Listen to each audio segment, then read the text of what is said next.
This episode of the Dorking Out Show podcast is brought to you by Red Apple Cigarettes. Are you ready to blow? And the letter P, because you can't spell pumpkin without P. I like pumpkin spice. Pumpkin spice lattes, pumpkin spice cookies, pumpkin spice cheesecake, pumpkin spice beer, pumpkin spice Spam, pumpkin spice Doritos, pumpkin spice toothpaste, pumpkin spice tampon. Houston, flight is go. Myla, let's go.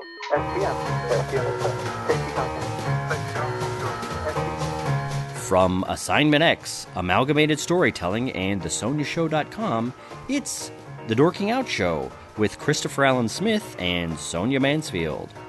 Welcome to episode 16 of Dorking Out, a podcast for people who like to dork out about stories and the stories and culture that we love. That means movies and TV, books and podcasts, and everywhere else you find the stories that interest you. This is the Luke Cage on a train watching a scary movie edition. With me today is my co-host, professional writer, and author of The Sonia Show, Sonia Mansfield. Hey there. Hello. With me today is my co-host, Emmy award-winning filmmaker and nerd author, Christopher Allen Smith. In this week's episode, we share our top 3 favorite scary movies with the host of my favorite podcast, besides this one, Patrick Bromley from F This Movie. I think you're including this one in that rating also. I think that if you and I talked honestly, F This Movie would be more favorite to you than Dorking Out. That's what I think. Maybe. Then we review the new Marvel series on Netflix, Luke Cage, and the new thriller that just came out this weekend, The Girl on the Train.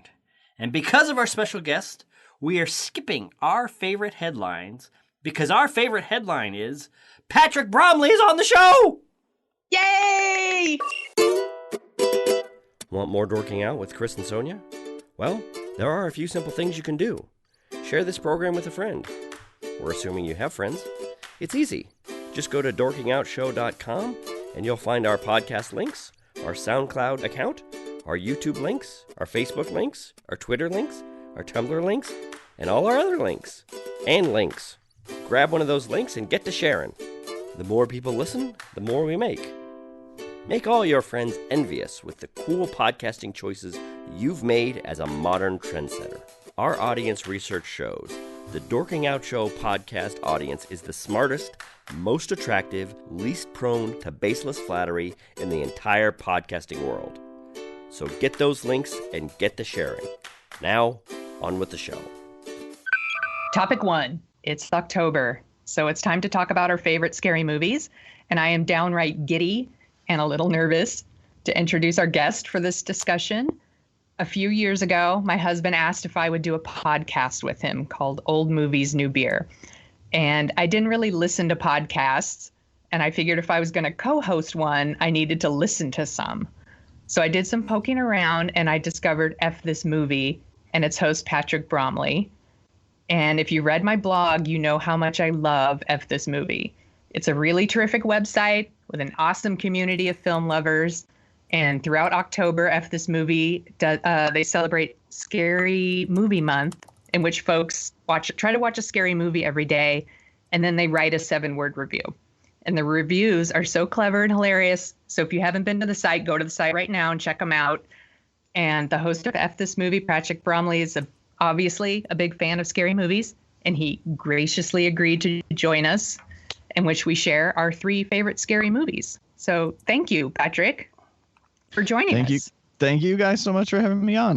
I'm giddy as well, and thank you for all the support you've shown our site over the years, and you've written some just really lovely things. And when we did our podcastathon back in July, I can't believe it was that long ago. In July, yeah, I had reached out to a few podcasts that we are friendly with and just said, hey, would you mind recording something?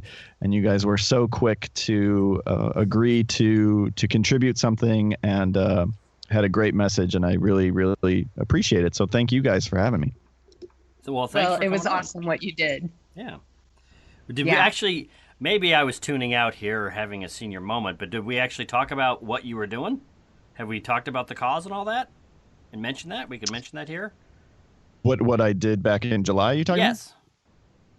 Yeah, we did an 18-hour live podcast-a-thon to raise money for the Magnolia Tree Foundation, which is a non-for-profit that helps raise funds and awareness for the BRCA1 mutation that causes breast cancer. And so it was very successful. It was our first time doing it, and we raised over $7,000 for the Magnolia Tree Foundation. So it was a really great experience. Amazing. And yeah, I'm really thrilled that you guys were able to take part. Cool. Great. Well, we were proud to do it. Yeah, we absolutely were. Cool. So let's do our three favorite movies, or three favorite scary movies, sorry. And because Patrick's our guest, I'm going to let him go first. Well, thank you. This was not easy to narrow it down. Yeah, no, it wasn't for me either. Yeah, like I could probably do a top 5 and feel pretty good about it, but trying to cut it down to 3 was a challenge. So my first pick will be George Romero's 1978 Dawn of the Dead, which for me is the greatest zombie movie ever made. Even better than his own groundbreaking Night of the Living Dead, which essentially wrote all of the rules about zombies that everyone has been copying ever since. But I just think it's just one of not just the greatest horror movies ever made, but one of the greatest movies ever made. I love its ambition. I love its satire. I love its social commentary. I love its scope. I love the gore effects. I love every single thing about that movie. I really like that one too. And I actually really like the remake a lot too. The remake is really good. This is not my quote at all. And I don't know who to attribute it to, but I remember reading when it came out. That was Zack Snyder's first movie. And it's a really good, kind of fun, scary horror film. But someone at the time I remember saying, like, well, Zack Snyder managed to take a movie that was about so much and remake it as a movie about nothing.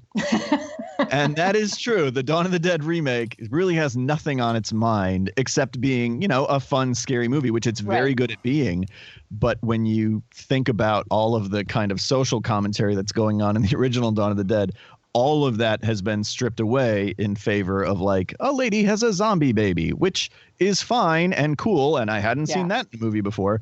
But they're different enough that I feel like I can enjoy them in totally different ways. Yeah, I remember I saw the remake and it was kind of my gateway to zombies. Like, I saw the remake and I was like, this is really scary. This was really fun. And then went back and watched all of George Romero's movies and was like, oh, these are much better. Wow. Okay, yeah, because I was going to ask, like, is it hard then to go – because, I don't feel like the original Dawn of the Dead is very scary, like certainly not in the visceral way that the Zack Snyder version is. So was it difficult at all after seeing it done kind of intense and scary to then go watch the Romero one where they're like slow and lumbering and getting hit with pies and stuff? No, I think I like that better. I enjoyed that more, I think, because I do like scary movies, but I don't super love scary movies. And I think maybe the original is more to my taste. Sure. Smith, did you see it? Well, have you seen the original? Here's the thing. Here's the part of the show where I might get kicked off. I don't think kicked off your own show. I don't think I've seen any of the George Romero zombie movies. What? I have a pretty big blind spot. How are we friends? I don't know, and maybe we're not anymore. So it's been great. It's been a great run, Sonia. Thanks for the memories. Bye. I have a blind spot for horror movies, I guess. I saw some, but of the genres that I like, I do like some horror movies and scary movies, but they just never tend to hit me in my sweet spot, so I don't kind of explore that genre the way I do a lot of other stuff. That being said, I think Zack Snyder's and 28 Days Later, and then I think The Crazies, and then Zack Snyder's remake has gotten me into zombies. I'm totally that fair weather fan when it comes to the latest zombie craze. I'm the last jerk on the bandwagon. So the way that you guys are talking about these, I'm going to have to break down and go back and watch all of them. Well, just watch the first 3 because Romero technically made 6 zombie movies. But you could see Land of the Dead, which is the 4th one, but I would stop there. I wouldn't continue on through Survival or Diary of the Dead because those are kind of pale imitations. But those first 3 for sure, and maybe even the 4th, are all pretty incredible and really kind of have influenced every zombie movie that has come since. Cool. Having your counsel to tell me which zombie movies to watch, I feel like I'm on fantastic footing.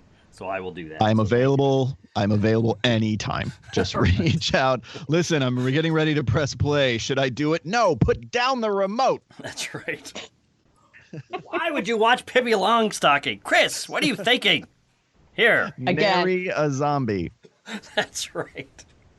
All right. Sonia, what did you Shall I go next? Yeah, why don't you go next? Okay. So my number 1 pick is The Silence of the Lambs, which is not just one of my favorite scary movies. It's one of my favorite all-time movies. I think it's a perfect movie.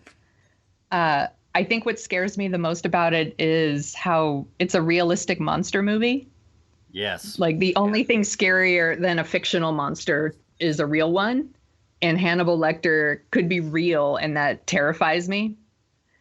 And I loved Jodie Foster's performance as Clarice Starling so much that I really care about her, and you don't want anything bad to happen to her.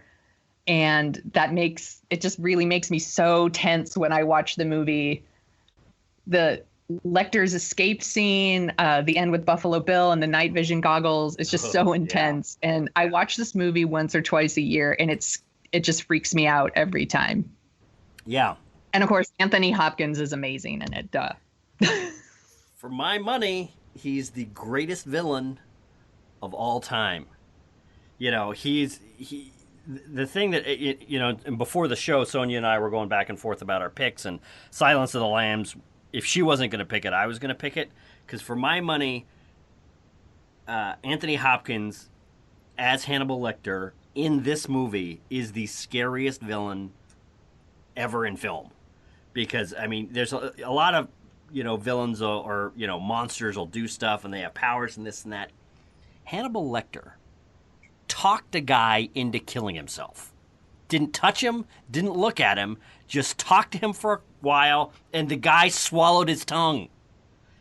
Tell me, I don't even think Darth Vader could do that on his work. It's just so mortifying. And then after a while, you realize the only reason Jodie Foster's alive is because he's not interested in doing anything with her. He's not interested in killing her. And the moment that might cross his mind, she wouldn't have a chance.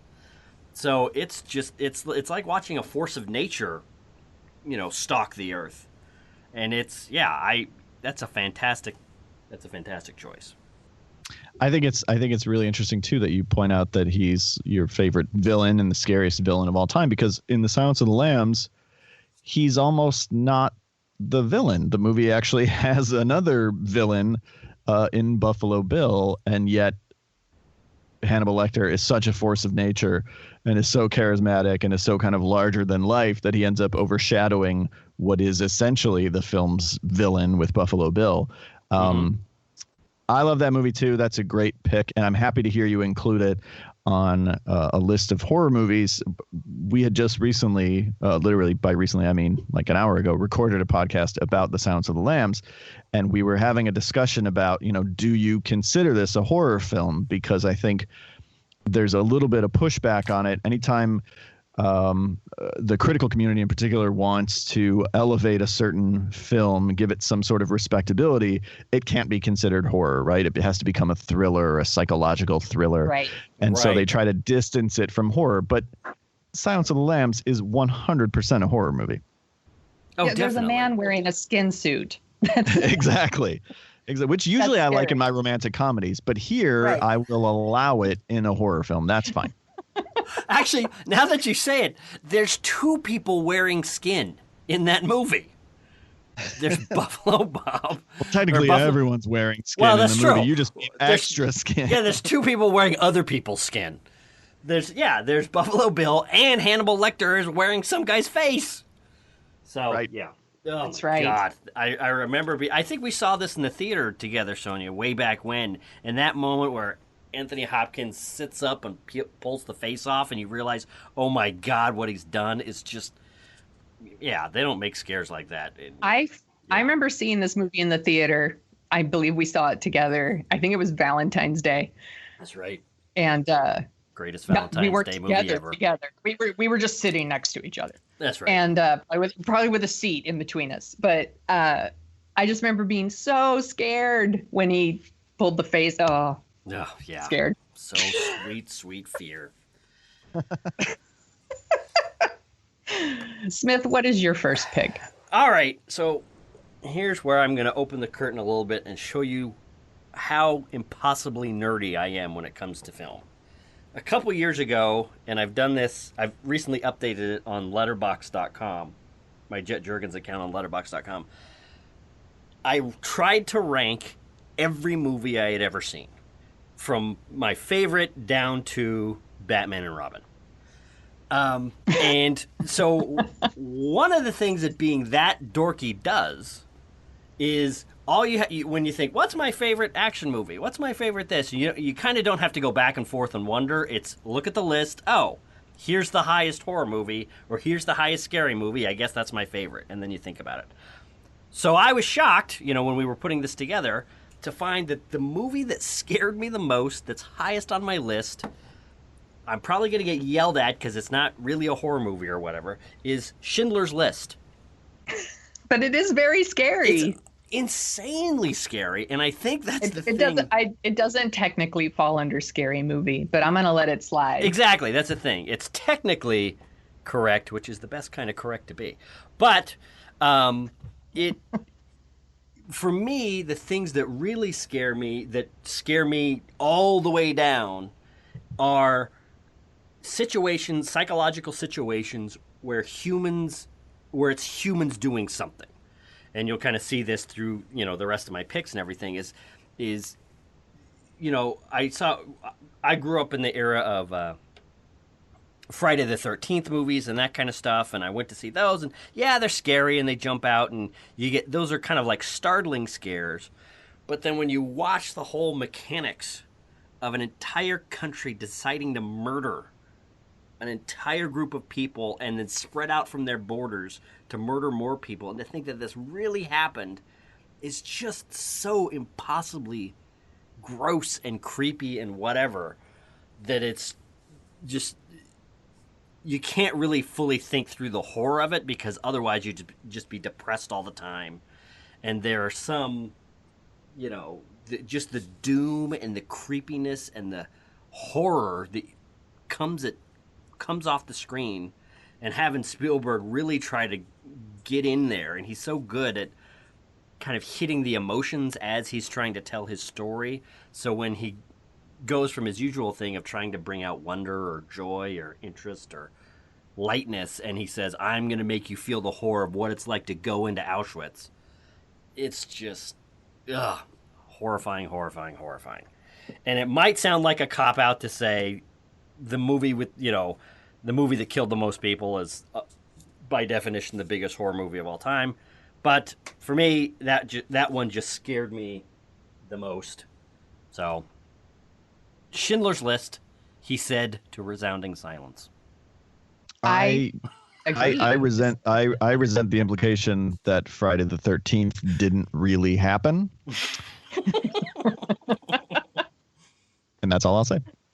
All right.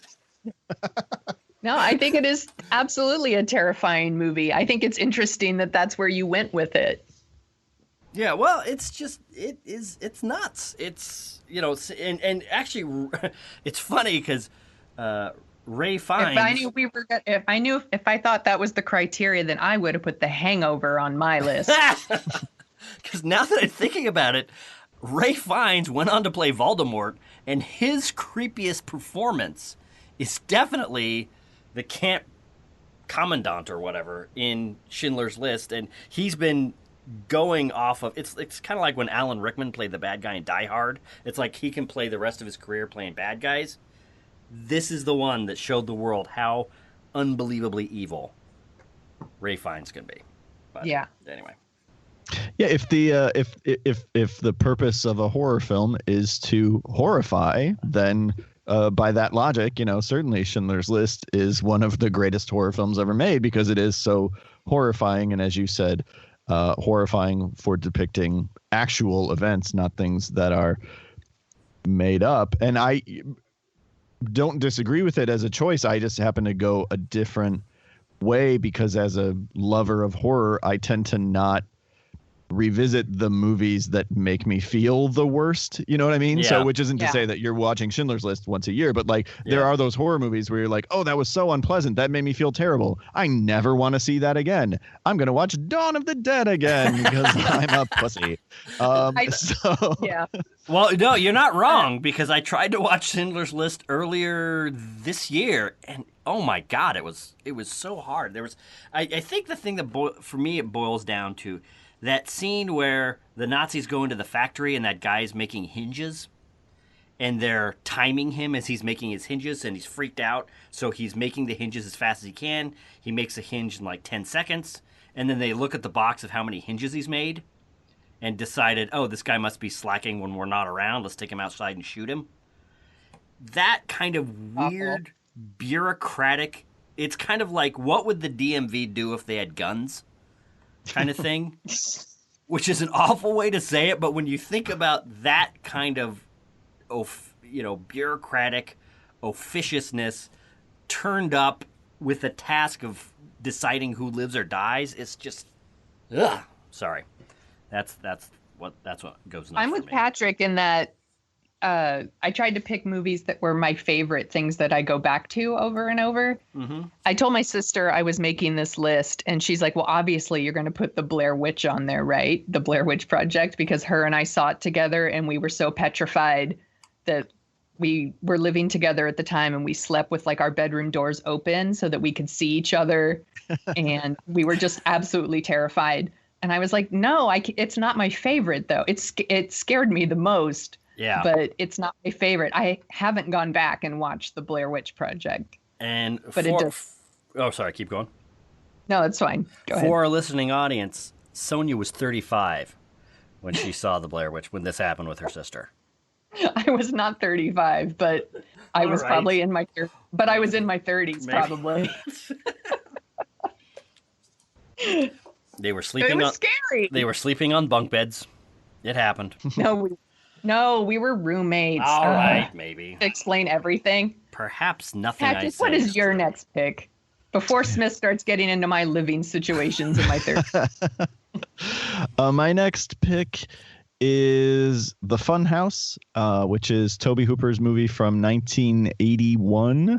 He made it right after he made Texas Chainsaw, then he made Salem's Lot or Eaten Alive, then he made Salem's Lot for TV, and then got kind of his first major studio movie with The Funhouse. And I can't argue that it is groundbreaking. I can't argue that it is important.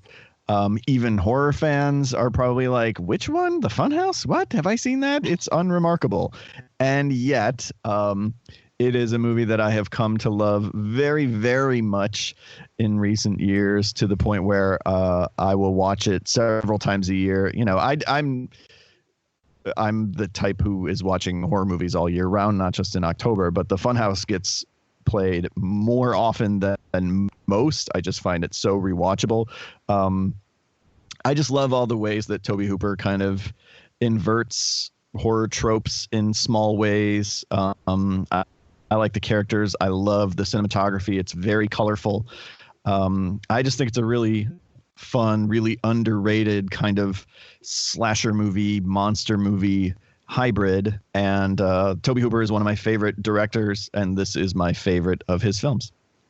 I am ashamed to admit I have never seen The Funhouse, so I can't even speak to it at all. You are not alone. Like I said, it's one of those where people are listening thinking, what movie? Why is that on your list? But now I want to see it. I definitely will see it. And I have to go with Sonia. That is also one I haven't seen. But I feel like almost, like we're having Yo-Yo Ma come here and tell us how to play the cello. So having Patrick You here, just compared Patrick to Yo-Yo Ma. I Okay, did. just or having Okay. having Seinfeld show us how to tell jokes. Is that better? So having It's a lot more Pat- like having Carrot Top come and tell you how to tell jokes. Hey, that guy makes bank. We all like to make fun of him, but that guy is laughing all the way to Las Vegas National Bank. That's one more thing I don't have in common with Carrot Top. But having Patrick on, telling us the scary movies to go see, I feel very lucky and very blessed. So yeah, yeah, I'm writing all these down. Cool. I actually am. They're going on a list. cool. And they will be in our show notes, And they will be in our show notes, where yes. you can find our contact information, so you can all yell at us for not having seen these movies that Patrick is pointing out. Okay, are we ready for me? We are ready for you. We're always Okay. ready for you. Okay. I don't know what I can say about this next movie that hasn't already been said a million times, but my number 2 pick is Jaws. It's launched a million fears about the ocean. And I think what terrifies me, it's this same reason maybe why this shower scene in Psycho is so scary. It's because you're so vulnerable in the water. You know, you can't really see what's beneath you. And of course, the idea of being eaten is absolutely horrifying. And it's something that could happen. Yeah. You know, I don't think that Freddy Krueger is going to kill me in my sleep. And I don't think I'm going to go to a summer camp with a bunch of horny teenagers. But I do swim in the ocean and a shark could eat me. And that's really scary. Yeah. And it's just a crazy. I mean, even the music is scary. Yeah. It's such a scary movie. Well, I think that this is one of those movies. And everyone in it is so great. Roy Schneider is so great. Richard Dreyfuss is so great. It's just one of those perfect movies. Yeah. Well, I mean, it's. I'm kind of surprised this wasn't on your list, Smith. I think it was going to be. I think it's definitely up there, you know. But I already have another Spielberg horror fest on there. But no, this Jaws is one of my favorite movies precisely because of that. I mean, I almost wonder what would have happened to Spielberg's career. He's an unbelievably gifted filmmaker. We know that. But I would say 50% of the scares in that movie come from John Williams' theme and John Williams' score. And if he had somebody that did some creepy score but wasn't John Williams, I wonder if that movie would have taken off like it did. It's great, but that score is just, we were talking about scores a couple episodes ago. That's just one of the all-time greats, and it's just, what, 4 notes? 2 notes? Yeah. Actually, yeah, I saw 2 this notes movie. over and over. This movie came out in 75, right? So I was probably 4 years old when I saw it. Oh my God! My mother took me to a drive-in. And I saw it. It messed me up. Wow. And then this movie, my dad is basically the Robert Shaw character. And so this movie was on, like every time it was on, like TBS and TNT, it's been on in my house. And every time it's very scary. Yeah. It is. It's very scary, and especially for the way that it kind of marries what you were talking about in terms of feeling vulnerable and, you know, the possibility that this could happen. It's not a monster or something that's out of the realm of possibility. So there's this vulnerability that speaks to kind of these primal fears that we have of just, you know, an animal attacking us and eating us. But then that's kind of married with Spielberg's technical prowess and the fact that he is, I mean, the movie is like a textbook, like a master's class in how to create a scare using just, you know, the tools of filmmaking, using the editing, using the shots, using the music, as you had said, Smith, the pacing of a moment. I mean, the way that he kind of generates scares just from a technically precise level. I don't think there are many horror movies, with the exception of maybe John Carpenter's Halloween, that do it as well as Jaws has ever in the history of movies. Yeah.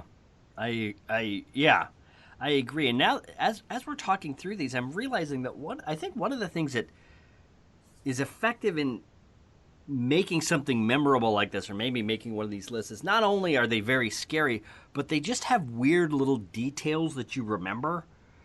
and the thing I remember about Jaws and why it freaked me out, my son and I went to see it on the big screen when it was shown on one of these Fathom Events screenings a couple months ago, is that when that first girl swims out into the ocean by the buoy and gets eaten, so the shark grabs her and yanks her back and forth, and it's creepy and it's scary, and it's, she's screaming, and we have to imagine what's going on underneath the water. But then she does this thing where the shark swims away for a second and leaves her alone, and she does this really fast breathing, like you can really feel how freaked out she is, and it's like this, oh, maybe she'll get away, and then the shark comes back, and it's just, there's something about that, these tiny little details, these weird little moments within the horror that, or at least for me, just make these indelible.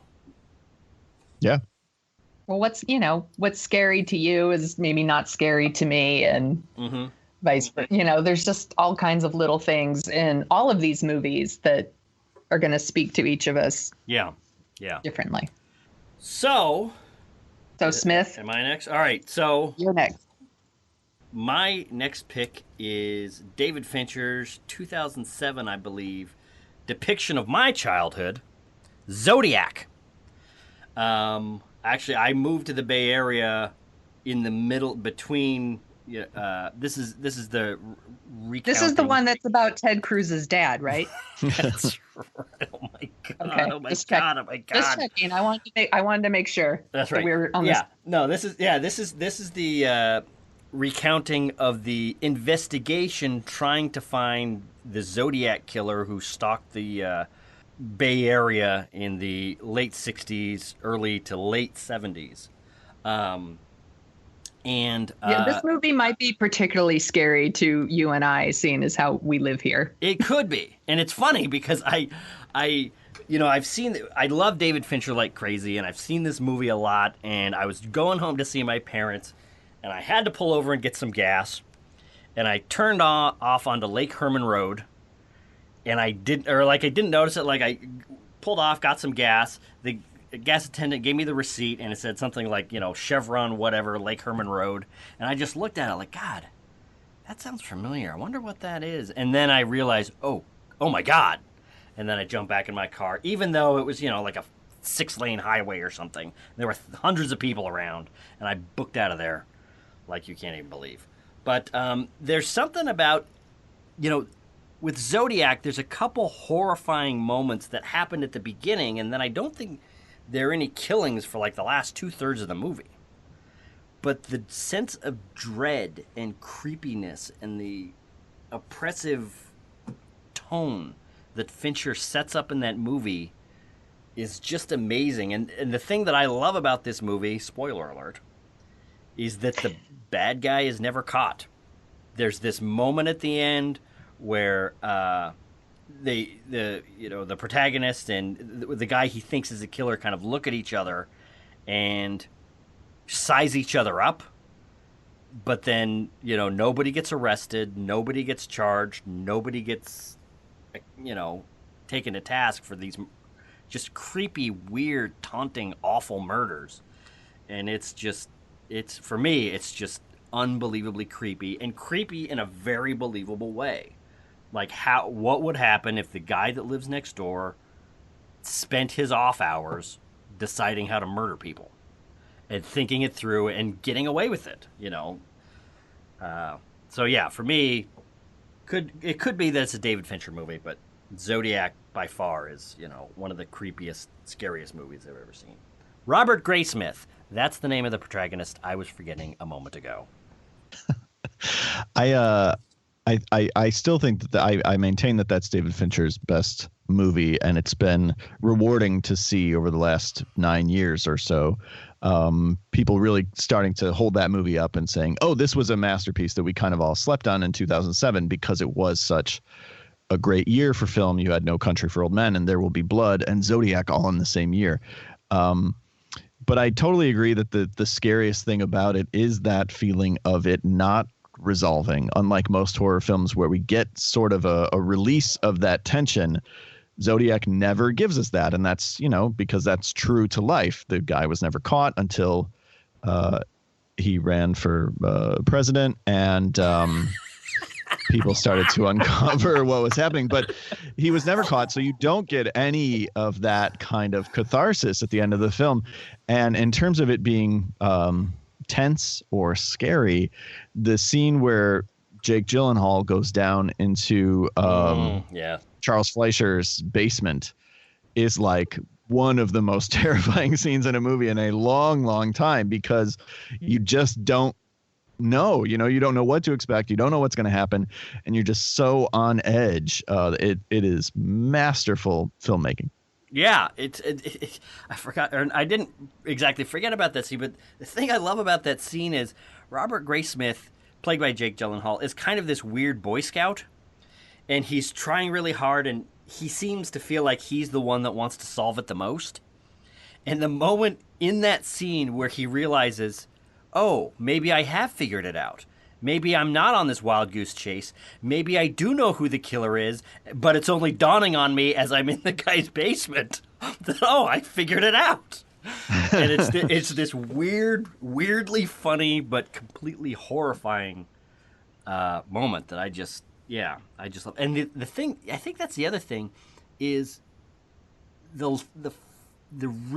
it not being resolved. That movie still, it's almost like David Fincher hit like a piano chord in 2007, and I'm still hearing it, like it's still in the background. I've looked in a little bit to the Zodiac killings, and apparently the police department, I think it's in Vallejo, think that Arthur Lee Allen, the guy talked about in Zodiac, is not the suspect, and that the suspect that they can't pin it on is still alive and I think living in Vacaville. And they all know where he is, and they're kind of watching him, and they're waiting for him to die so they can swoop in, take some DNA, and test some stuff.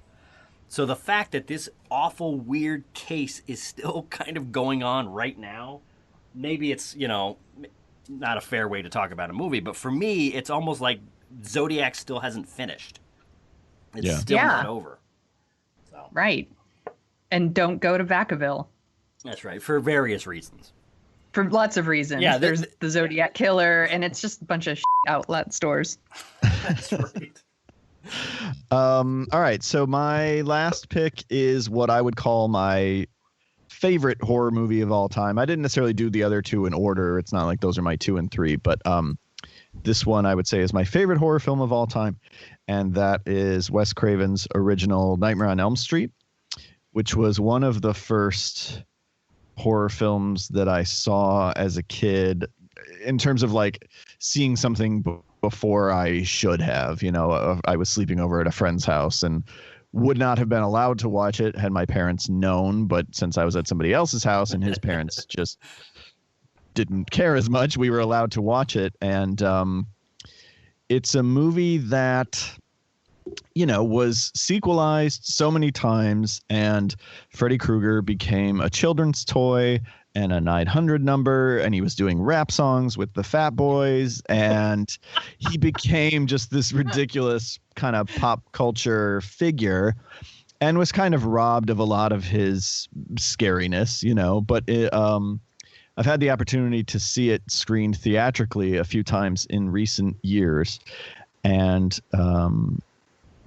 I just think it is such a masterpiece of the kinds of horror movies that I really love, which kind of, unlike some of what you guys have said in terms of like, this scares me because it could really happen. The stuff that I'm drawn to the most is the stuff that is more far-fetched, which not necessarily like that's what's scary to me, but just that's the stuff I'm drawn to, the stuff that kind of breaks with reality. Right. And Nightmare on Elm Street is such, to me, a triumph of kind of imagination and surrealism. And, again, we forget because Freddy Krueger turned into just this little quippy one-liner, jokester by the third movie. But in the original film, he's genuinely terrifying. And it has my favorite, final girl of all time in Heather Langenkamp's Nancy. I just love how strong and resourceful she is. And I love the idea at its core, which is, to me, very scary, because most horror films we could avoid. If you're scared of Jaws, well, don't go swimming in the ocean. If you're scared by Friday the 13th, well, don't go to summer camp. But we all have to sleep sooner or later. And that's when he gets us. No matter how long we try to stay awake, sooner or later, our body is just going to shut down. And that's when he's going to get us. And there's something about that inevitability. And you had talked about, some of those details that you love.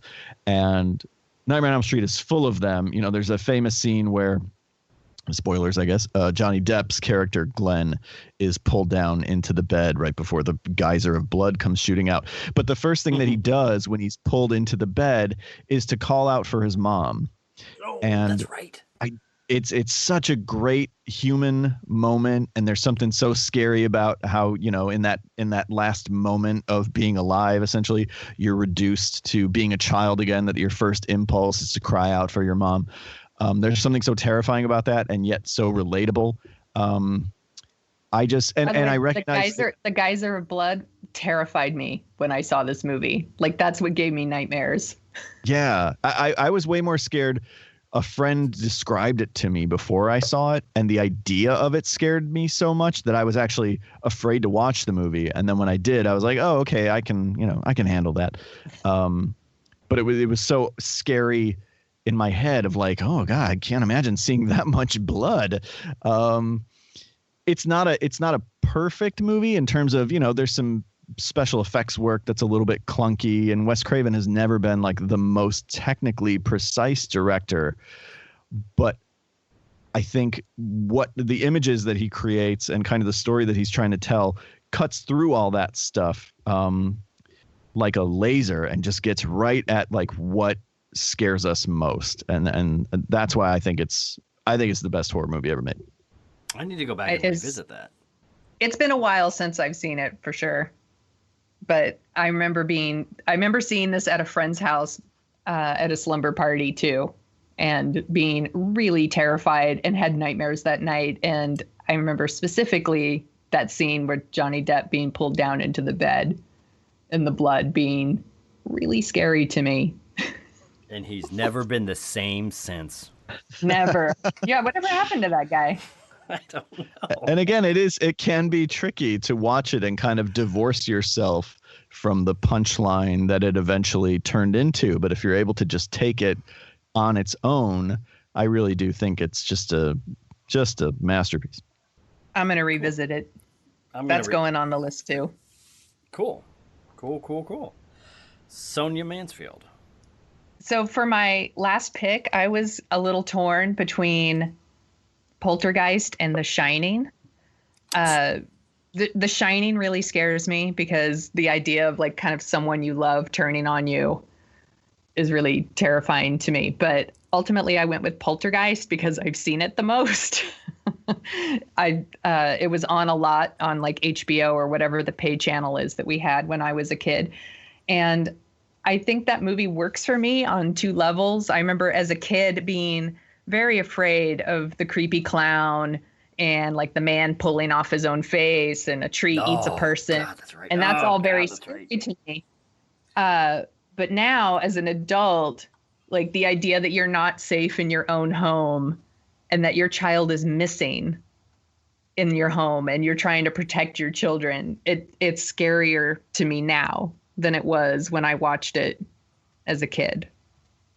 And that's why I put it on my list. Well, I get sucked into this movie all the time. Like anytime it's on, I'm like, oh, Poltergeist is on. And I, have to watch the whole thing. And that to me is that movie's kind of special genius, that you can watch it as a kid and be terrified because it speaks so specifically to childhood fears, like the clown, like the tree, like the shadow on the wall. But then it also speaks so specifically to adult fears, and that the movie works so well on both levels. And I really do think that is the Spielberg influence. I'm always I'm mixed on Poltergeist, not because it's a bad movie, but because, like I said, I'm such a Tobe Hooper fan, and that was the movie that sort of ruined his reputation because the story came out that he didn't really direct it, and Spielberg had kind of ghost directed it. And so for what it did to Tobe Hooper's reputation, it always bums me out a little bit. But I can't argue that the movie's very, very well made, and that particular aspect, that idea that it works for kids as well as adults, almost on two different levels, is pure Spielberg. As much as I want to give Tobe Hooper credit for a lot of what works in that movie, that comes right from Spielberg. Well, yeah, and I think that's the thing that freaks me out is because, I saw it the year that it came out, and there was that run of Spielberg movies. I think E.T. came out a couple weeks after this. I can't remember exactly, but there was, Close Encounters, where the beginning of the movie is regular domestic life, and then wonderful things happen. E.T., beginning of the movie is regular domestic life, and then wonderful things happen. And here, it starts out like another Spielberg movie.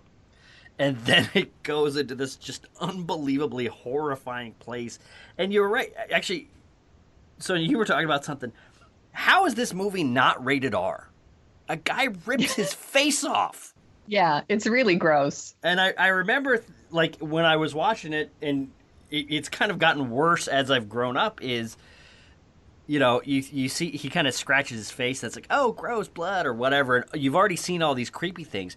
And then he just starts clawing at his own face, and all of its fault. It's just, oh, my God. It's so gross. It's so gross. And it's funny to watch the way movie ratings change over the years, because that movie would be... Is it PG-13? No, it's PG. They didn't have PG. PG-13 came in 84 because Spielberg wanted to make sure Indiana Jones 2 was not going to be rated R. So, yeah. Poltergeist scares the crap out of me. And it's funny, Patrick, you said something earlier that I love when, smart people get together and talk about movies that I'm discovering about myself that I can't figure it out.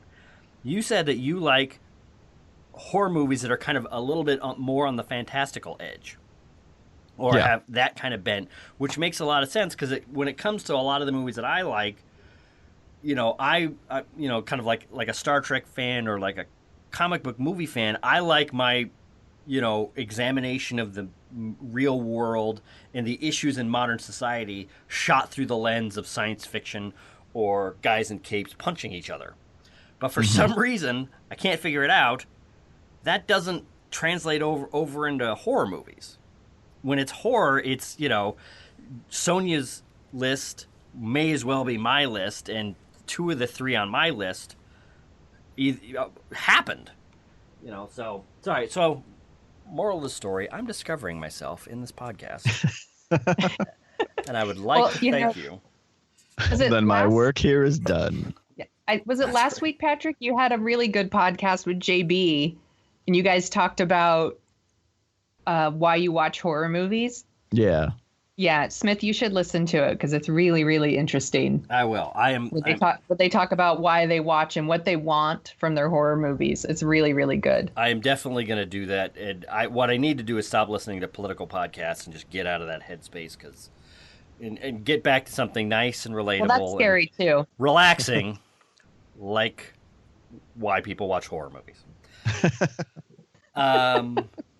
So I guess we're down to mine, and it's funny, Patrick, because you were talking about how you watched Nightmare on Elm Street when you were too young, which reminds me of my last movie, my experience of seeing my last movie.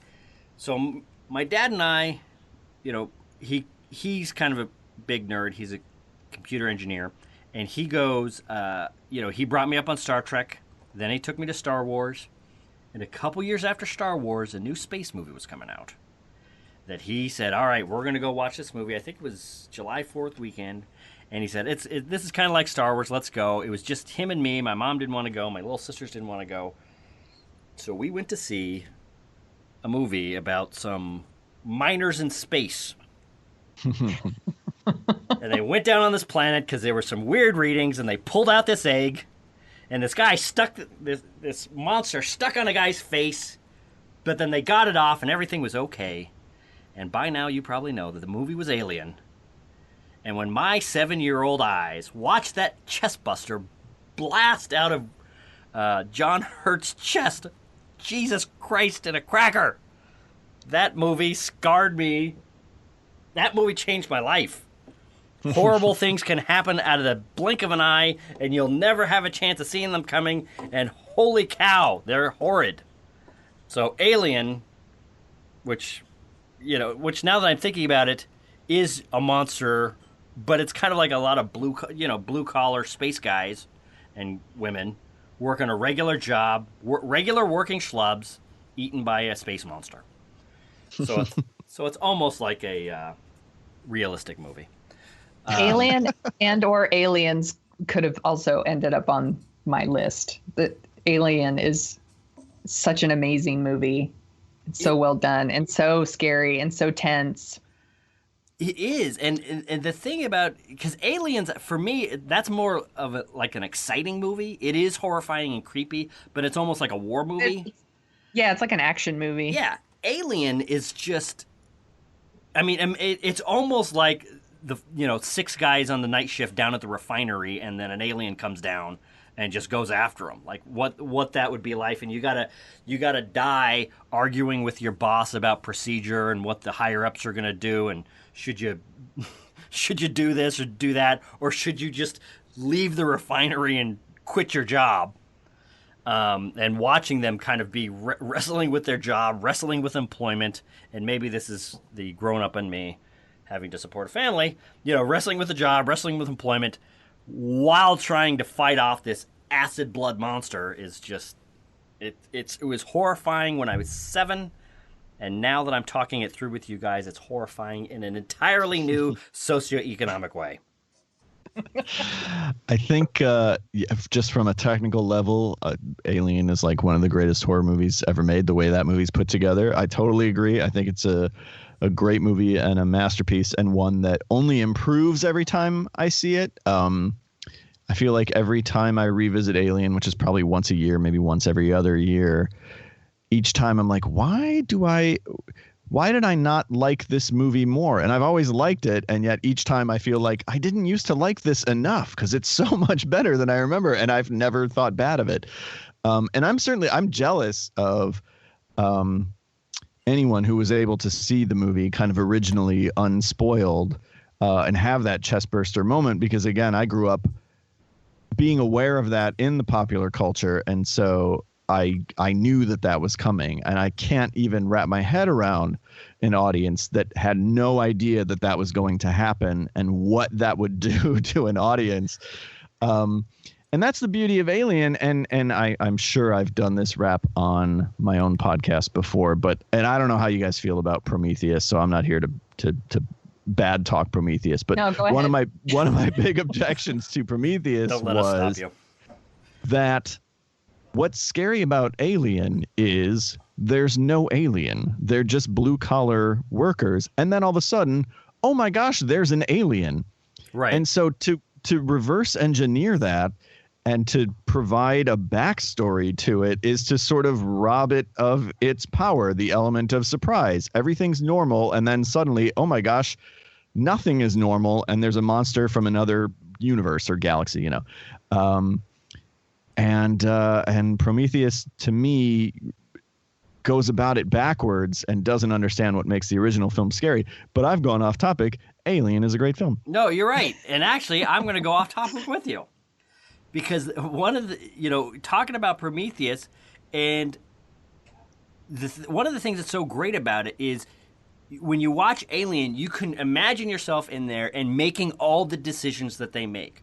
The right decisions, the wrong decisions. You can see yourself and what would I do kind of on the spur of the moment with this coworker that I don't really like, but we got to figure it out because this monster's coming to kill us. What are we going to do? And then in Prometheus, it was just nobody in their right mind would go into this weird alien temple and pop off their helmet just because they feel like doing it. It's just you can see the writers not figuring out a smart way to get the characters to do what they need them to do for the scary thing to happen. So they just decide, let's just make them dumb for a second. And it's a thing that a lot of writers do. It drives me up the wall, but it is definitely one of the, it's almost an interesting A/B test with, let's give one of the greatest directors of all time this script and see what he does.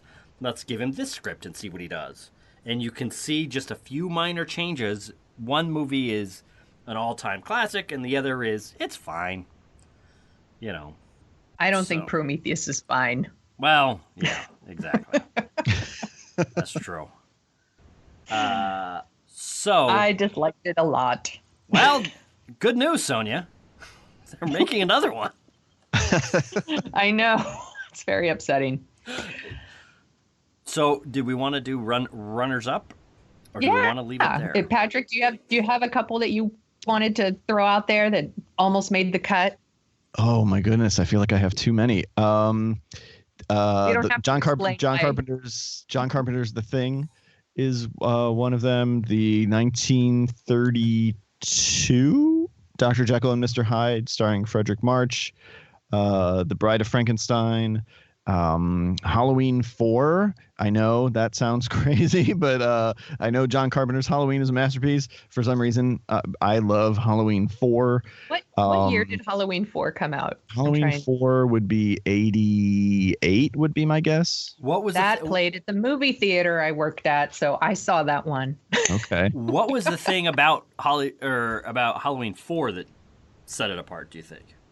I don't know. I think I fall in love with those characters more than I do the first movie. I've talked about this unfortunately before, and every time I talk about it, I sound like a crazy person. But the first one I think is an amazing technical exercise. I never lose myself in the plight of those characters, whereas Halloween 4 I do. I find them to be more sympathetic. For whatever reason, I find myself drawn to Halloween 4. Texas Chainsaw Massacre 2 would be in there. The remake of The Blob from 1988 would be in there. Psycho would be in there. I could go on and on because I just like horror movies way too much. But how about you guys? That's why we brought you on. You're the expert. That's right. We bow down to all things scary when it comes to Psycho would definitely be one of my runner-up too. I love Psycho. My husband's favorite horror movie of all time is The Haunting, 1963's The Haunting, not the one with Owen Wilson or whatever. And we watch it every year. And the first year we watched it, I fell asleep. And now it has just grown on me. And every year I love it more and more and more. I just think it's so wonderful and scary. It is the model of less is more. Yeah. So it's so good. And of course, in The Shining too, obviously. So how did things go over when he was revealing himself and showing you this movie that he loved so much and you fell asleep in the middle? How did that go? I think he understood because we started it at like 11 o'clock at night and I'm an old lady. So I fell asleep. He's a very nice man. He's not like you. That's true. In several ways. We have established on this, but I think that's what this podcast is really for, to establish the depth of my horrid personality. So you're a terrible person. What are your true. Other run-ups? My other run-ups are... We should let Patrick go. We've taken up so much of his time. He doesn't need to listen to us fight.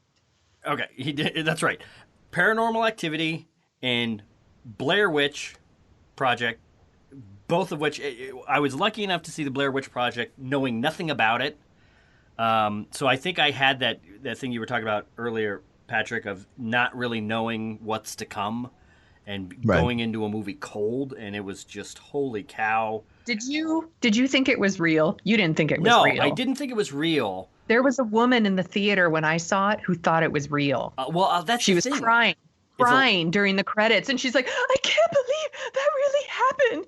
That's right. Well, that's the brilliance. I didn't want to ruin it for her, so I didn't say anything. That's the brilliance of that marketing campaign way back then, is that it was not a lot of found footage stuff had been done.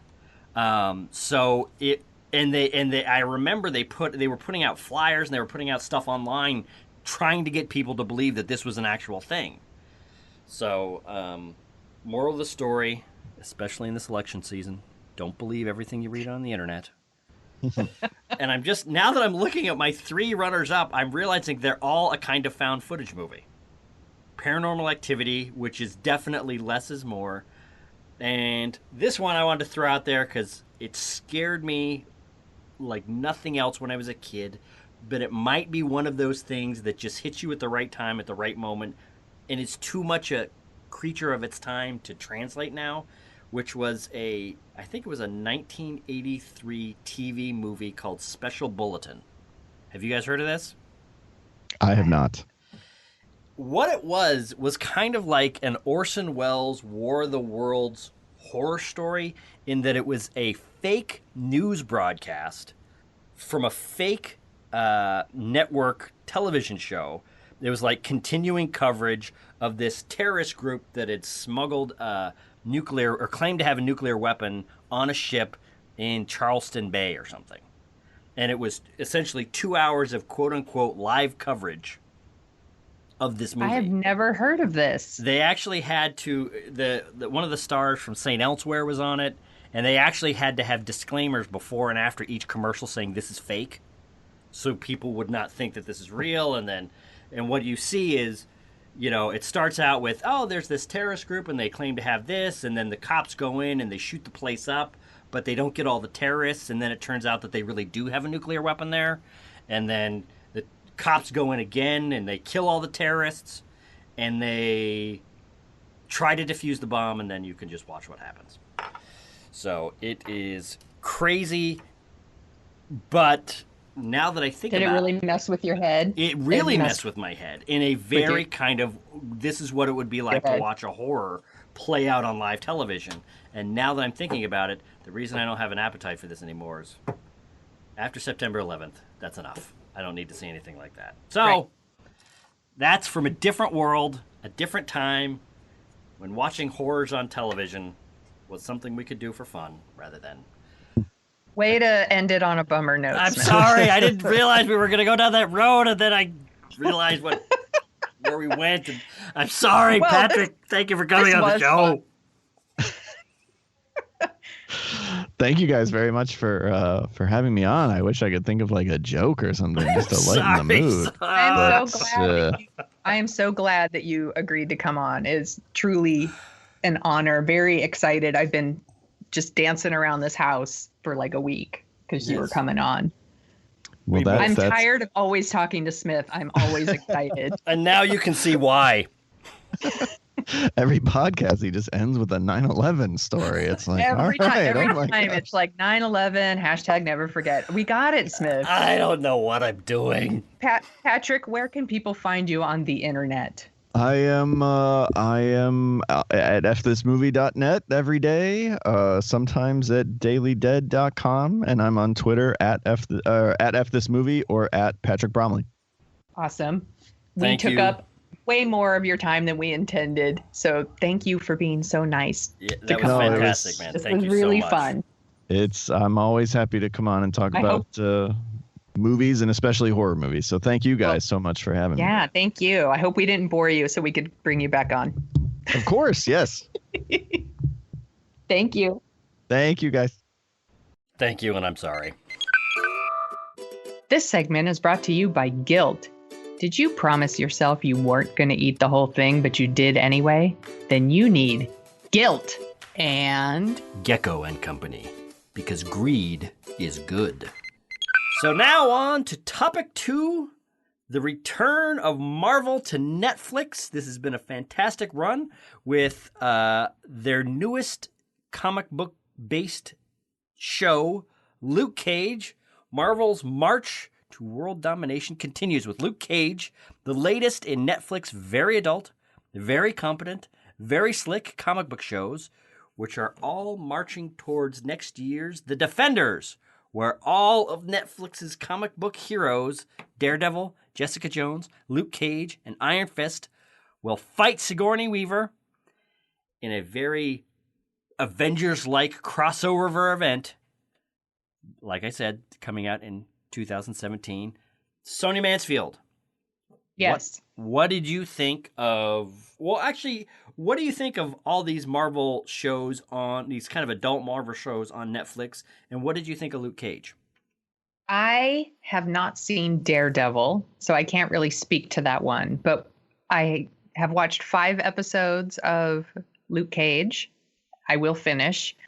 I've watched like the first 2 of Jessica Jones, and I will finish that too.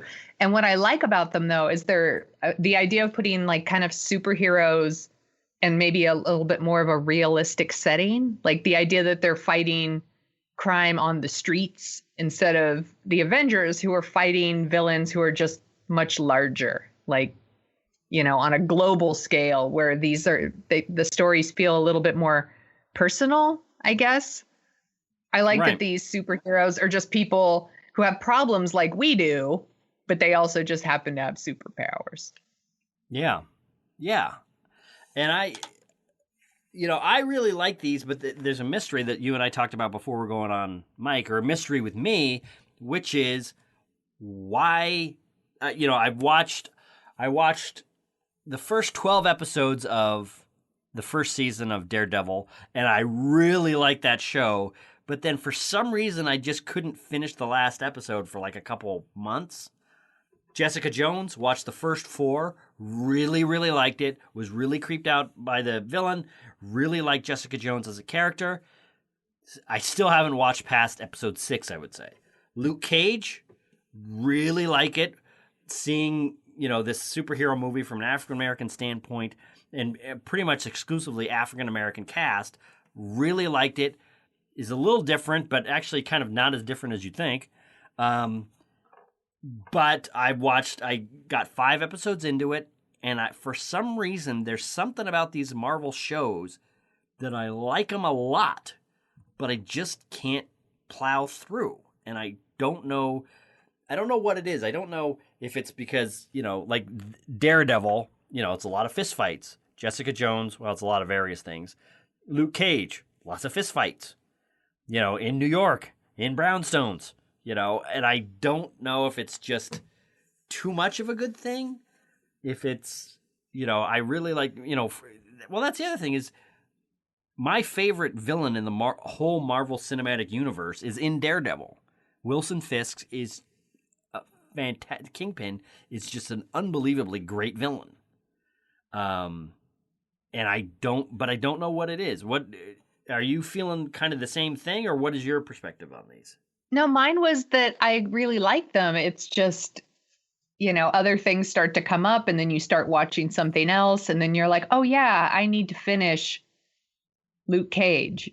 Right. It's because there's just so much good television. It's not because the shows aren't well done or, well acted or any of those things. I really enjoyed what I've seen of Luke Cage, and I think it's really interesting that right now, where we're just kind of seeing like video after video, like police gunning down unarmed black men. Yeah. Here's a show about a superhero. He's a black man in a hoodie. Yeah. Who's invincible and cannot be gunned down.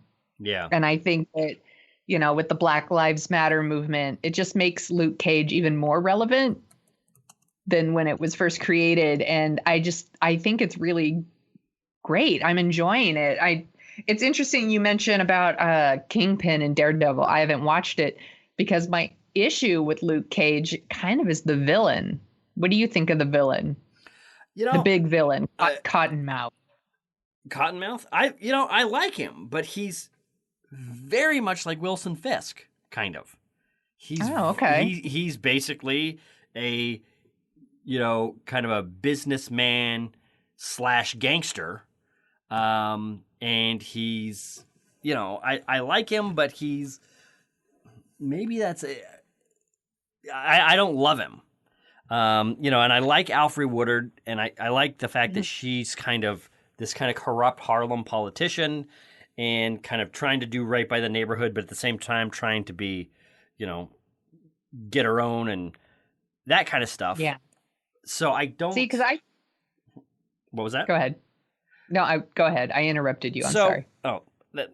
Yeah, Sonia, don't interrupt me while I'm interrupting you.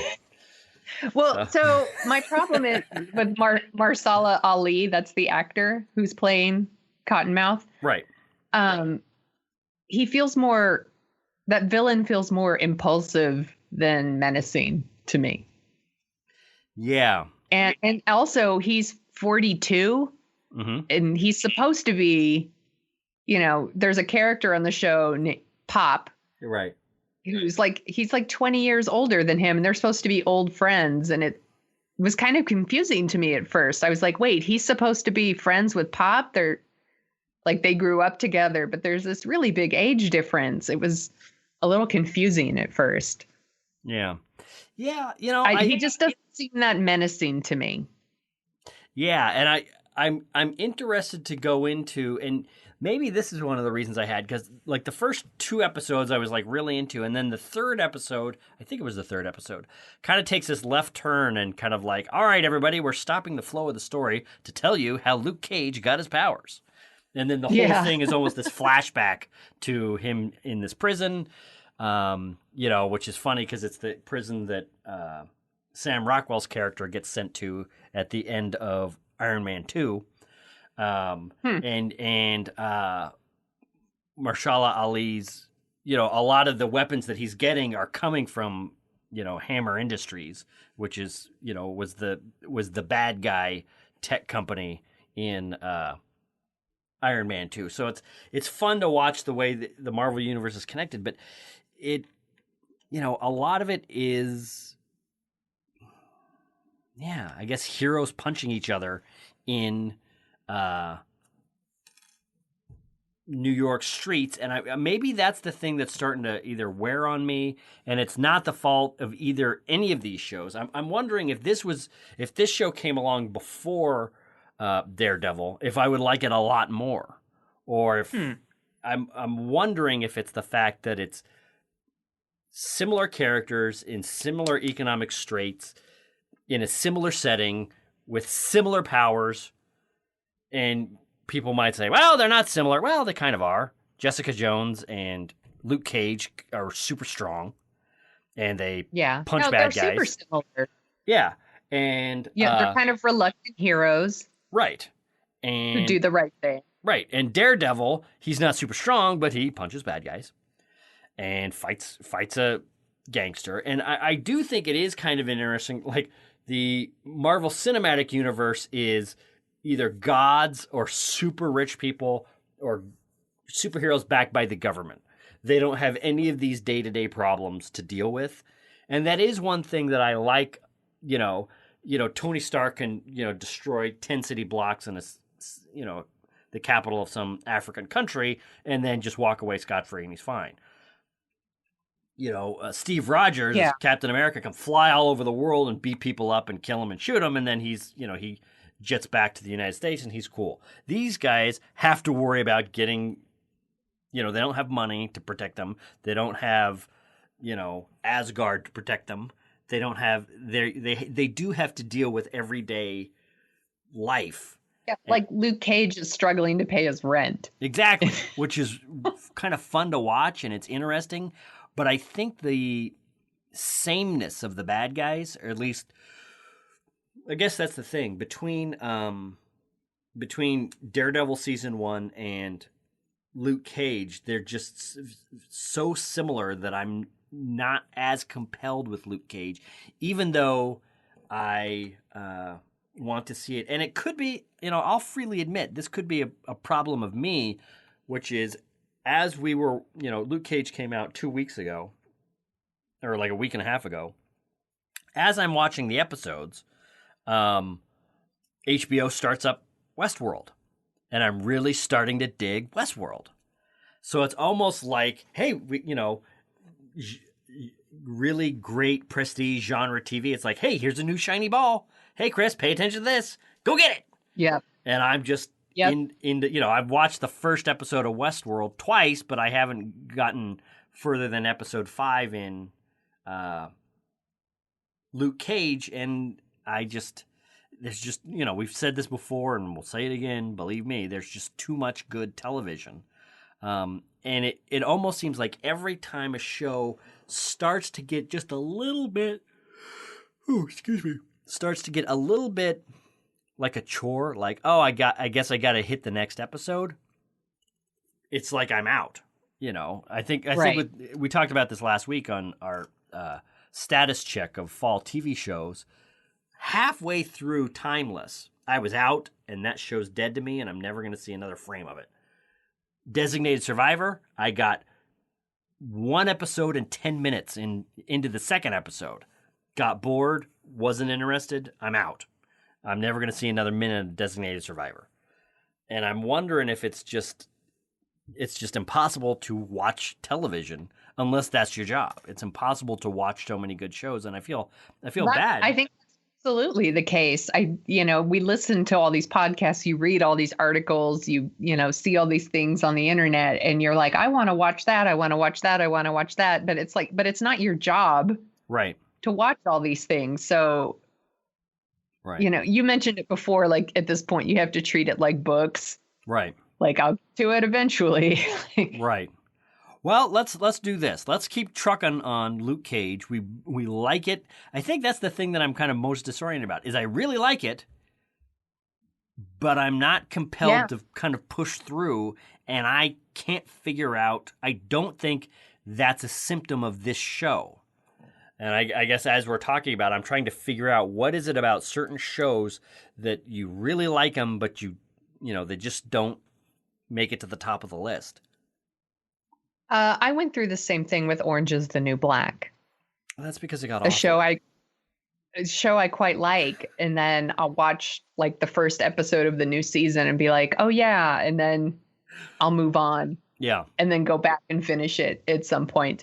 I do want to mention before we close the book on this one, I really like Mike Coulter as Luke Cage. Yeah. I think he's really, really great. Yeah. And I really love the score. Yeah. Well, that's the thing. It reminds me of like the 70s like blaxploitation films. I really love the score. Yeah, I mean, that's the thing is these shows are the best television being made from a filmmaking standpoint, from a music standpoint, from a technical standpoint, and a lot of times from an acting standpoint, they are the best thing going. But yeah. So our endorsement is a very lukewarm but praiseworthy, praising endorsement of Luke Cage. And what we will do is we will finish Luke Cage, come back in a couple weeks, and maybe that's it. Is the more we'll do a little status check. That's maybe that's the other thing is the more Netflix dumps whole seasons on us at once. There's this weird kind of who can get through it fastest, and you just kind of gorge on them. Yeah, well, we've talked about this in a previous podcast about binge watching, and I just think sometimes it's awesome. It's nice if you have a couple hours to sit down and be able to watch a couple of episodes, but it's not a competition for me. I don't feel the need to like give up my whole weekend to watch every single episode of Luke Cage. Yeah.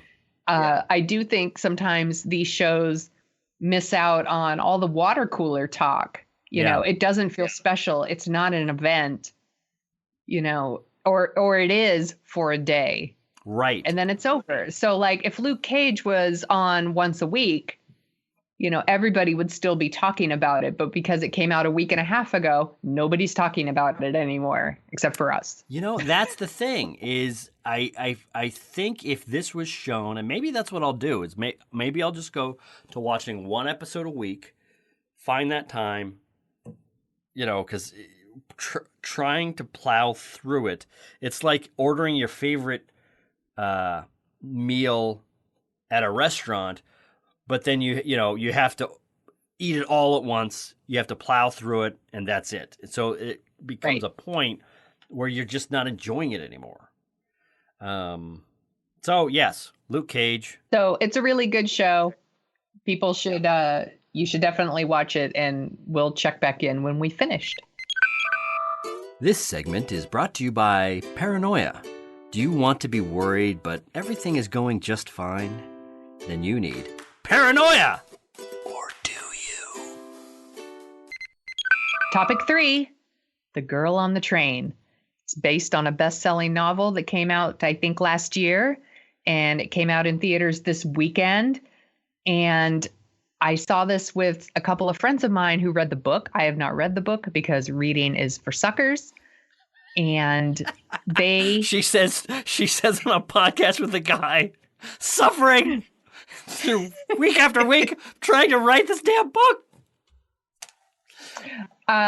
Sorry, I interrupted. I'll just say right off the top here, I really enjoyed the movie, and they did too. They said it's very, very faithful to the book.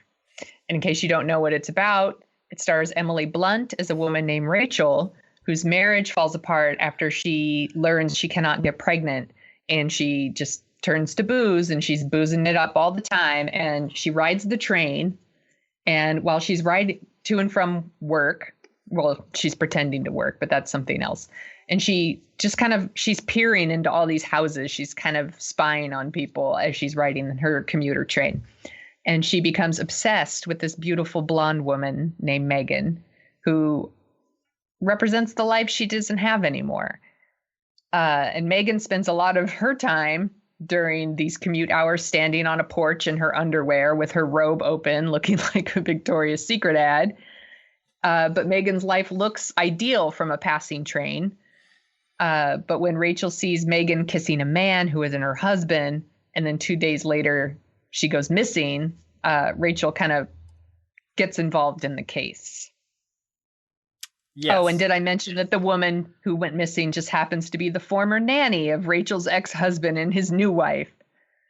And right. Did I mention that Megan happens to live 2 doors down from Rachel's ex-husband and his new wife? This is all very convenient.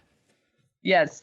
But I will say, I did enjoy the movie. I mean, I realize it's a Gone Girl knockoff. You know, it's the missing woman, an unreliable narrator. It's a mess of a movie. But I thought it was really entertaining.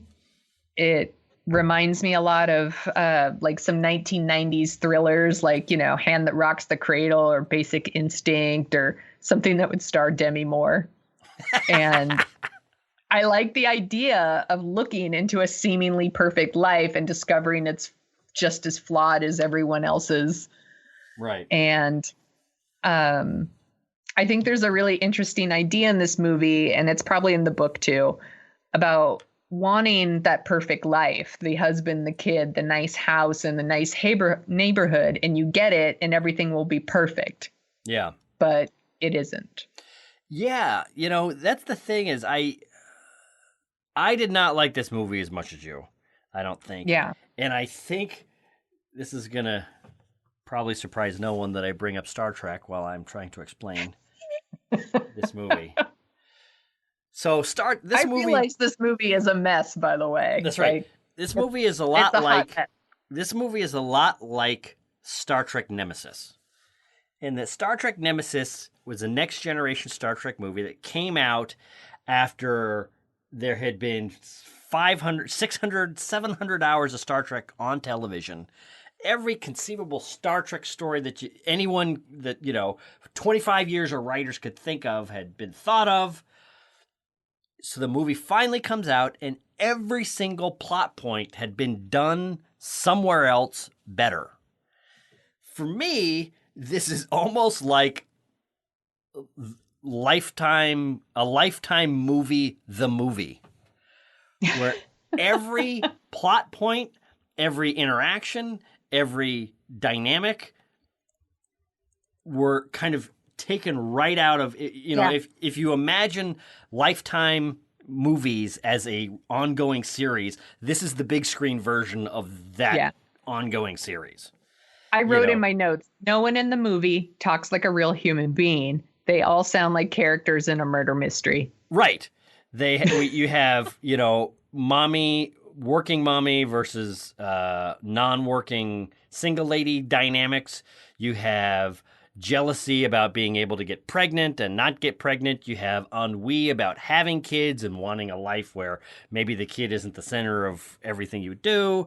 It's like every single hot button issue that would be in a Lifetime movie. You got Sleeping with the Enemy. It's just punch, punch, punch, punch, punch. And after a while, the construction of it is very clever. And I think the thing that it was flawed, and I was kind of going along with it. But there comes a point where the main character she is thinking back on problems that she's had and a drinking problem, and we see she's had a drinking problem.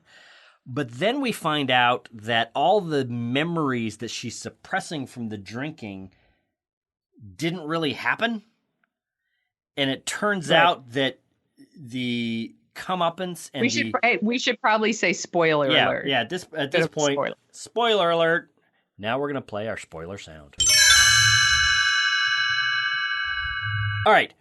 So there comes a point where she's kind of reckoning with her life, and she's seeing her husband go on with this other lady, and she's thinking back on how her marriage dissolved, and she's just on the point where she's starting to maybe make some decisions to change her life and go in a better direction and kind of get her stuff together and go to AA because she's kind of turned into a drunk. But then it turns out, no, you know what? He was the bad guy the whole time. He was gaslighting her the whole time. She wasn't really abusive. All the problems of being a drunk didn't really stem from her. They all stemmed from him being an abusive jerk and not her being a blackout drunk. And everything is really fine. I didn't take it that way at all, actually. I took it more like she was a blackout drunk and these are problems, and he took advantage of those problems. But that's the thing is, like, when someone's an alcoholic like that, they're basically sick, and that's true. That's true. And he was taking advantage. Well, yes. Yeah. Here's the thing, though, is there was those moments where there was the flashbacks of her being a blackout drunk and kind of attacking him, and then we find out that none of that actually happened. Right. So a lot of the consequences of how a marriage goes downhill, where somebody's drinking problem and the stress of life and all these things kind of begin to snowball and destroy a marriage. We find out that none of those. She has that discussion with Phoebe from Friends, where Phoebe basically tells her, "Oh yeah, all that stuff didn't happen. You never had this fight. You never had this thing. You never made a scene at my party. Everything was fine. Your husband was sleeping around." And she kind of alleviates all these things from the main character, where the main character was about to kind of have this really nice transformational moment. And then it turns out, oh, no, you're fine. Maybe you should just not drink so much. But she's not fine. She's still an alcoholic, and she still has that moment. For me, it kind of took the punch out of it. Is that, you should probably not drink so much, but all these other problems of your marriage, none of them were you. They were all him. And it just seemed too cookie cutter, or it seemed too it seemed too simplistic. Easy. When they were building up to this kind of real human interaction between his faults of wanting to be a husband, or his faults and his desires to be a father and this and that, and her faults of feeling guilty. Or not faults, but her situation, feeling guilty about not being able to have kids and want kids, and the way the drinking interacts with all that. And it was this kind of really interesting, realistic examination of how a marriage dissolves.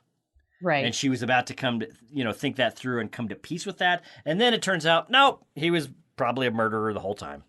And he's just a monster. The whodunit aspect is good for you as maybe the why she does it aspect, why she drinks. Yeah. Well, I mean, that's the other thing. And my wife, who saw this with me, she called it like 45 minutes to an hour from the end. And and as soon as she did it, it was like, oh yeah. And then you look at this red hair. It's almost like it was told in a very clever flash forward, flashback kind of way.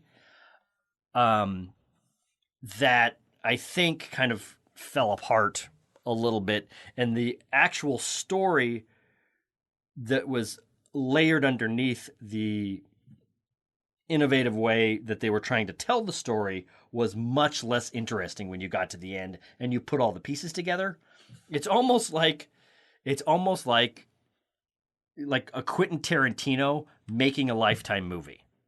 Like breaking up the narrative and having flash forwards and flashbacks and this and that, where if he uses all his cool time bending techniques, but he applies it to a story that the underlying story is just not that interesting, So it's fun to watch for a while, but then when you reach the conclusion and you know the whole story, it's just like, oh, I guess that was it. So, Well, I think I like I said, I think it was a mess of a movie, but it's a very entertaining mess. And I think really what tied it all together for me and made me think like, yeah, that was worth it. I was glad I saw this was Emily Blunt. right. And her performance. I think she's really, really great in the movie and very believable. And she did it really awesome. Yeah. So I mean, she looked like a mess. she did. And She's very believable. yeah, well, and that's the other thing is the moment where everything quote unquote happens, when you find out what actually happens, it just seems so convenient that she happens to be there while this other thing is happening and she stumbles on it, and it's just it makes it look like the town that this train goes by, which, by the way, everything that happens in this town happens right by the train tracks. Apparently, the train in this town circles the entire town, and all of the interesting windows of every building in town face out towards the train tracks. And no one in the town closes their shades or drapes or any does anything just, when the train is not driving by. Right. They're just out there like naked, even though the train's there, everything's happening in front of the train. Yeah. We're in spoilers, right? So I can talk specifics. We're deep into spoilers. I will say Emily Blunt's character killing the bad guy with a bottle opener, with the wine bottle opener. That's a little on the nose. Just a little. That's the thing. Part of me, now I'm going to say something that might be offensive, but I'm going to say it anyway. Part of me is wondering if, given the audience for this is probably above 30 wine drinking women, they don't want to come down too hard on the wine drinking. Right. So they make the corkscrew, they make the corkscrew killing implement be like the heroic. Yeah. So people like me will be like, yeah. That's right. So every time awesome. Every time that's what I would do. That's right. Every time you open up a bottle of wine with your girlfriends and you talk about what a jerk your husband is, you'll think fondly about this movie and how your husband might actually murder somebody. And that's totally what I do with my friends when I get together. That's right. Well, if I know anything from Lifetime movies, it's that every man is probably a murderer. It's true. So, and on that note, on a scale of 1 to 10, what would you give The Girl on the Train? I would say it's a 6 or a 6.5. I'm going to give it a 4.5. Oh. Not a 5, not completely indifferent. There were things that irritated me, but it's not some train wreck of a movie. Train wreck? It's get not it? Some train wreck of a movie. You get it? Because it's train, and the girl's on it. I get it. This movie's off the rails. That's right.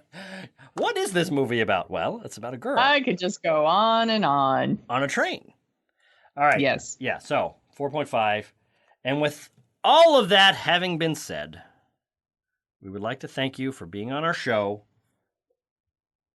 Yeah, Sonia, thanks for being on your show. Why did I say it Hey, like thanks that? for having me on my show. Hey, no worries. And we would also like to ask you to get 2 friends. Grab 2 friends. Grab your favorite episode of Dorking Out. Be careful where you grab them. And have them listening to it. Let's not get into that. If you're listening to this 6 months from now, we're recording this like 4 days after the whole Donald Trump grab women by their whatever parts. So grabbing, the term grabbing things right now is a little charged. I'm sure this will all seem like a distant memory in the hellscape to come. So. But so when you're listening to this, as Washington burns to the ground 6 to 9 months from now. As we're all fighting over gasoline. That's right. Just know that this is what we think of Girl on a Train. And get your friends, pick your favorite episode of Dorking Out, and have them listen to it. We're trying to expand our listenership just a little bit. Just find a friend that you think would like to talk about stories and weird stories and all that kind of stuff and rambling, and get them to listen to it. And rambling. Don't forget rambling. I'm not going to forget rambling. And rambling. Or the girl that is on the train. And on that note, I think we've done enough damage here. I think we have. I'll just say goodbye. Bye!